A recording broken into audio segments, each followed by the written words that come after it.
Olá a todos! Sejam muito bem-vindos a mais um incrível Cachimbo Filosofal. Eu sou o professor Tiago Macieira e gostaria de desejar a todos um ótimo dia. Como vocês estão? Meus queridos, se você está vindo aqui pelo título da obra, eu gostaria antes de pedir para você curtir o vídeo caso goste, se inscrever para ter acesso a toda semana a conteúdos diferentes. Toda semana eu estarei publicando um vídeo acerca de um livro diferente da nossa literatura clássica, da filosofia, de modo geral. E também comente aí embaixo, eu tirarei todas as suas dúvidas, ficarei muito feliz com isso, ok, gente? Bom, hoje nós vamos tratar, aqui no nosso bate-papo clássico de toda semana, de mais uma peça da literatura grega clássica, a tragédia de Eurípides, As Bacantes. Mas é bom frisar que aqui na peça de Eurípides, nessa edição, ela vem acompanhada de outras duas peças, tá? Ifigênia em Aulis e As Fenícias, que é a edição da Zaha. Mas só vamos trabalhar mesmo as Bacantes, ok? Bom, Eurípides foi um dos maiores dramaturgos gregos. Ele era escritor de tragédias e, juntamente com Ésquilo e Sófocles, produziu dezenas de histórias, de peças. Segundo os historiadores, pelo menos 92 peças são atribuídas a ele, embora menos de 20 tenham chegado conservadas até nós. As Bacantes é uma de suas obras mais conservadas, tá? Uma das quase 20 obras que foram conservadas de Eurípides. E esse livro, essa peça, As Bacantes, também conhecida como As Mênadas, foi apresentada pela primeira vez em 405 a.C., ok? E foi apresentado no Festival da Grande Dionísia, que era uma festa voltada para homenagear o deus Dionísio, que era o deus do vinho e também o deus do teatro na Grécia Antiga. Essa peça ela foi tão aclamada na época que ganhou o primeiro lugar no festival, certo? Essa obra, originalmente, faria parte aí de uma tetralogia, que também incluiria aí Ifigênia em Aulis, mas essa tetralogia está incompleta, a gente não sabe exatamente quais eram as duas outras histórias que fariam parte dela. De qualquer maneira, vamos à história. Essa história ela tem como ponto central o deus Dionísio, filho de Zeus, que é o pai dos deuses, com a humana Semele, tá? E ela foi fruto de uma união com Zeus com essa humana. Zeus, ele conquistou Semele e isso despertou a ira de Hera, a esposa de Zeus, que decidiu se vingar da amante dele. Ela conseguiu convencer Semele a tentar Zeus a mostrar sua verdadeira face de Deus, que até então ele não havia se apresentado como um Deus com todo o seu poder a ela. E ela, convencida por Hera, sem saber de seus planos sórdidos, acabou pedindo a Zeus para revelar sua face e seu poder. E ao fazer isso, Zeus acabou matando porque a Semele, que era mortal, não conseguiu suportar, não conseguiu resistir ao seu poder. Quando ela morreu, ela estava grávida e o bebê que ela tinha foi salvo pelo deus Hermes e foi entregue a Zeus. Zeus, para continuar a gestação da criança e salvar o bebê, costurou a criança na sua coxa. E dali ela cresceu e quando foi parida, quando nasceu, né, melhor dizendo, acabou se tornando aí o deus Dionísio e acabou sendo incorporado ao panteão dos deuses gregos. Agora, o fato é que Dionísio, o culto de Dionísio, é um culto tardio. Ele não era adorado na Grécia Antiga e seu culto demorou um pouco para se firmar, certo? Na verdade, o culto de Dionísio é um culto asiático, né? Ele começou na Ásia e aos poucos foi se infiltrando aí na Grécia Antiga. Segundo a mitologia, Dionísio, para conseguir ter um culto próprio, começou a arrebanhar suas próprias discípulas. E as discípulas, as primeiras adoradoras, as primeiras sacerdotisas que cultuavam o Dionísio eram chamadas de bacantes. Isso se deve também ao nome latino de Dionísio, que é Baco. Então, bacantes seriam adoradoras de Baco, ok? O ponto forte daí é que Dionísio ele tem o poder de se transmutar com qualquer animal que ele quiser. Então, ele ora é visto como um touro, ora é visto como uma serpente. Então, ele tem o dom da mutação. E o cenário se passa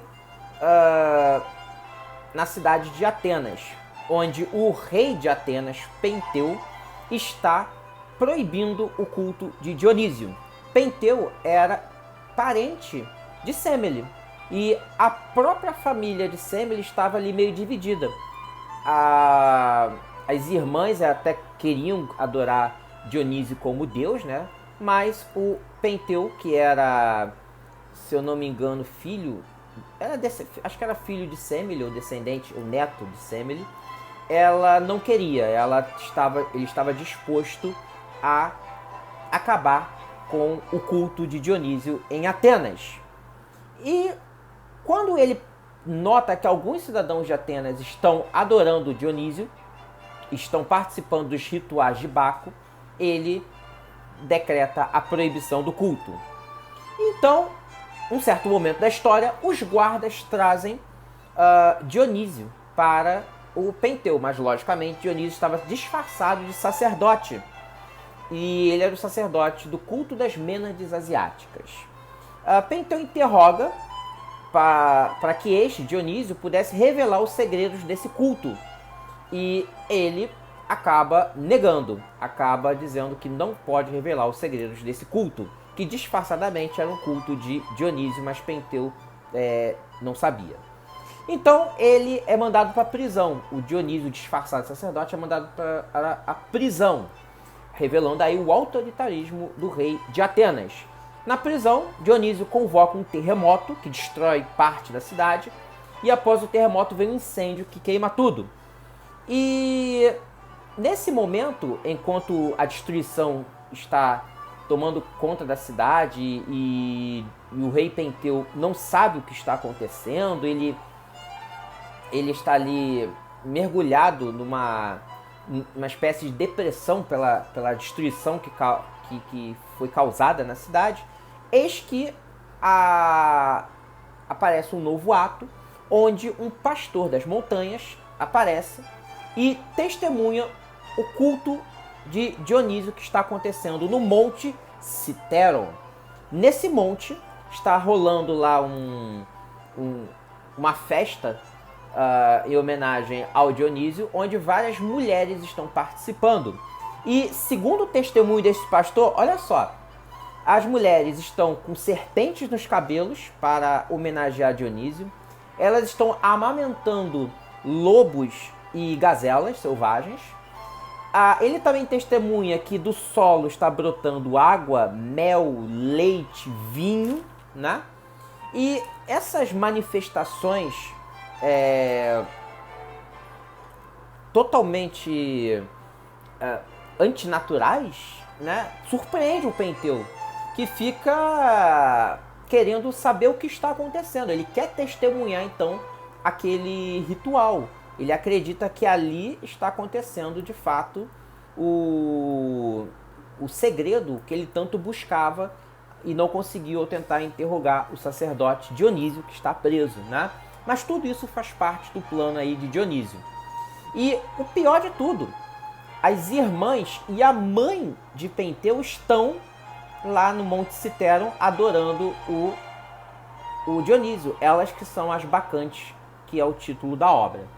Pois muito bem, nesse ponto, o Penteu vai até a montanha querendo ver os segredos dos cultos. E aí ele sobe numa árvore. Nisso que ele sobe numa árvore e para poder ter uma visão melhor daquele cenário, daqueles acontecimentos, daquele ritual, eis que ele é visto, é descoberto, e as mulheres, as bacantes, vão num frenesi, arrancam o homem lá da árvore, o rei da cidade, e o despedaçam todo, arrancam seus braços, suas pernas, cortam-lhe a cabeça e ainda devoram o que sobrou. Uma cena macabra. Acontece que, como eu falei, entre as bacantes estavam as irmãs e a mãe de Penteu. E aí a mulher volta para o palácio e ela, ainda com a visão nublada pelo Deus, chega com a cabeça do rei no palácio, do seu próprio filho. Mas segundo ela, aquela cabeça é de um leão da montanha, que ela havia destroçado, segundo a visão, né? Aquela visão mágica que estava em sua mente. Então ela chega com a cabeça do filho do palácio, achando que era um leão que ela havia caçado na montanha com as próprias mãos. Olha que loucura! Nesse momento, Cadmo, né, que é pai de Semele,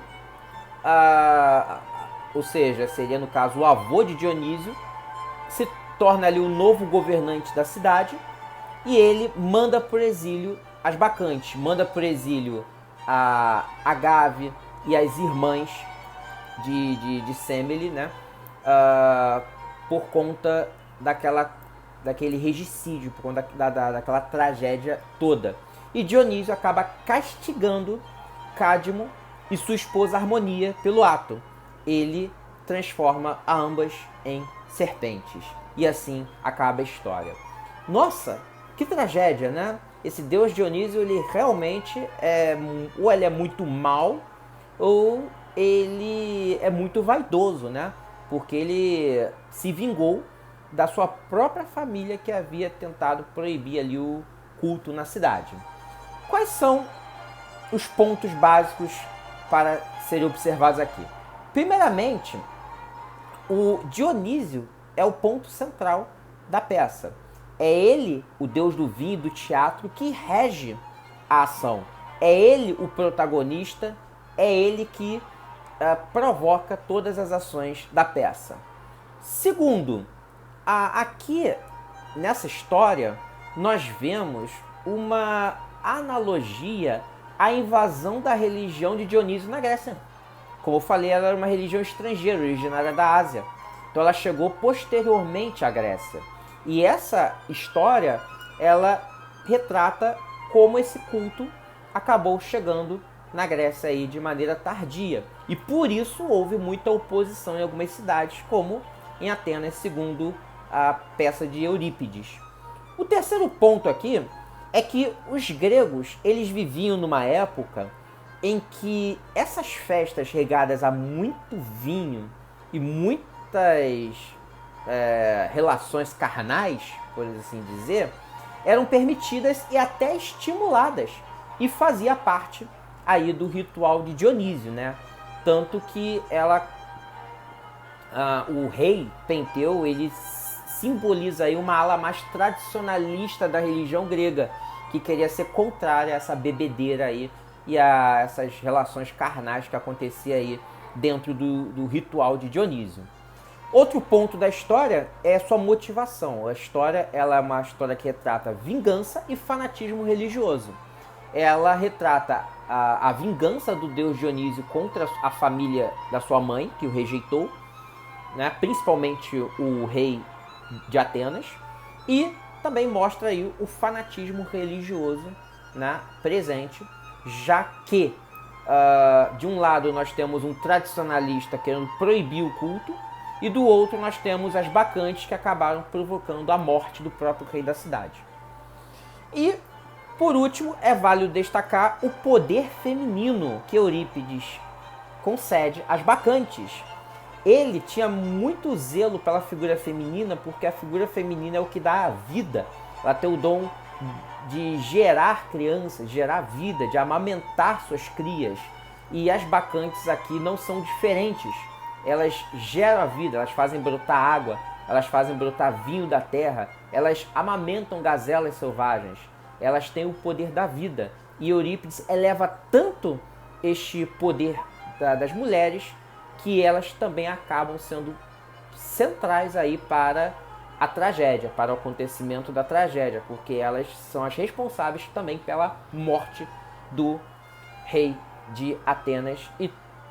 E ao mostrar o poder do rei, a mostrar o poder do deus, Dionísio, a gente vê aí que ninguém pode escapar e não é uma simples proibição de leis humanas que poderia evitar a invasão da religião báquica na Grécia Antiga. Bom, meus caros, 15 minutos de vídeo, já está um pouco longo. Essa é uma das melhores peças, na minha opinião. Uma das melhores tragédias gregas, né? Para quem gosta dessas histórias. E eu recomendo aí fortemente. Se você lê Eurípides, começa com as bacantes. Tenho certeza que você vai gostar muito. Vou ficando por aqui. Obrigado pela atenção de todos e até o próximo Cachimbo Filosofal. Tchau, tchau!